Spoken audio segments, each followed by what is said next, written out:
Hello everyone. तो हम आज बात करने वाले हैं पवन सिंह जी और सपना चौहान का एक बहुत ही बेहतरीन गाने के बारे में, जिसका फुल पोस्टर आ चुका है और फुल वीडियो सॉन्ग का रिलीज डेट भी आ चुका है। और इस गाने को लिखे हैं आशुतोष तिवारी जी और इसमें म्यूजिक दिए हैं प्रियांशु सिंह जी और इसे गाए हैं पवन सिंह जी और शिवानी सिंह जी, जो कि आपको स्क्रीन के ऊपर दिखाई दे रहा है। जिस सॉन्ग का टाइटल रखा गया है ओढ़नी सरकत जाए, जिसका टाइटल है ओढ़नी सरकत जाए।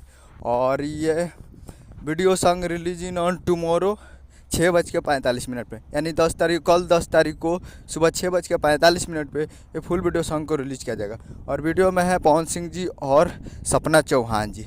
तो कल 10 तारीख को तैयार रहिएगा। JP star picture Bhojpuri YouTube channel पे फुल वीडियो सॉन्ग को रिलीज़ किया जाएगा।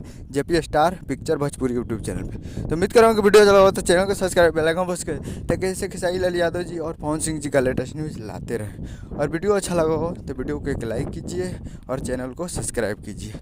मिलते हैं अगले वीडियो में, तब तक के लिए जय हिंद जय भोजपुरी।